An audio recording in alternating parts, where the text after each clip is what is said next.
Hello mga kaburat, for today's video, samahan niyo ako upang mag-transform bilang isang aswang. At pagkatapos ko nga mag-transition ng kaemehan ay agad-agad akong umalis ng bahay para mabilis agad akong pumunta sa mga bilihan ng gulay at para mabilis agad ako makapagluto ng ginataang sitaw dahil ang aking ina ay paalis at papuntang trabaho at habang maaga pa daw ay makapagluto na agad ng ginataang sitaw. At habang naglalakad ako, eto na naman ako sa harap nyo, nagpapakyut para sa'yo.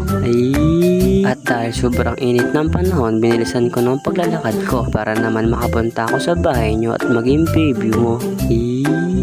Charot. At dahil nakalimutan ko kung ilan ang bibilin ko, kaya sinabi ko kay ate dalawa na lang para sigurado. At nung pagkahawak ko ng plastic ay bigla akong kinabahan dahil pagtingin ko tatlong binigay ni ate.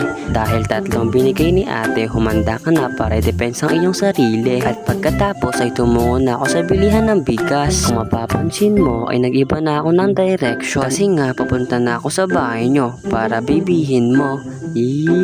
Charot. At pagkatapos kong bumili ng kata dyan ay tumungo na ako sa bilihan ng tinapa para mailahok sa ginataang sitaw na may kalabasa. Pagkatapos ay agad-agad na akong umuwi dahil anong oras na. Dahil tatlo ang binili mong sitaw at dahil matagal ka, yari ka talaga kay mama. At dahil swerte tayo mga kabarat dahil wala si mama, ay atin itong lilinisin para naman kahit papaano maibsan yung galit niya. At pagkatapos kong itong linisin, agad ko itong nilagyan ng uling at sinindihan na rin. At pagkatapos ay agad-agad kong sinalang ang kawali at nilagyan na rin ng mantika para makapagprito na ako ng tinapa.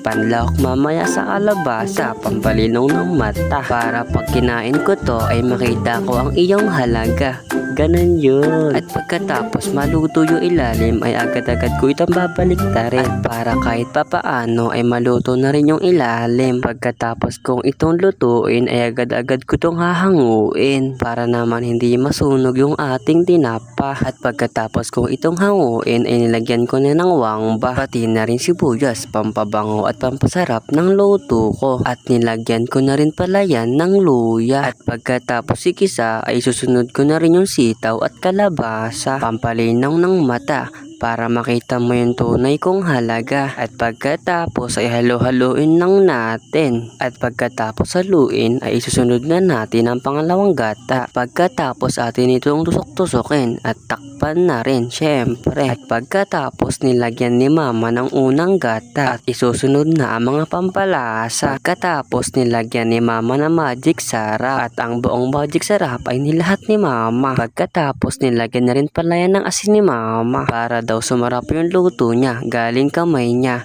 Charot. At pagkatapos hinalo-halo na lang yan ni mama at nilagyan na rin pala yan ng tatlong tinapa. At dahil tapos na, tayo kain na. At dahil kakain na, okay, bababay na. Bye bye, love you.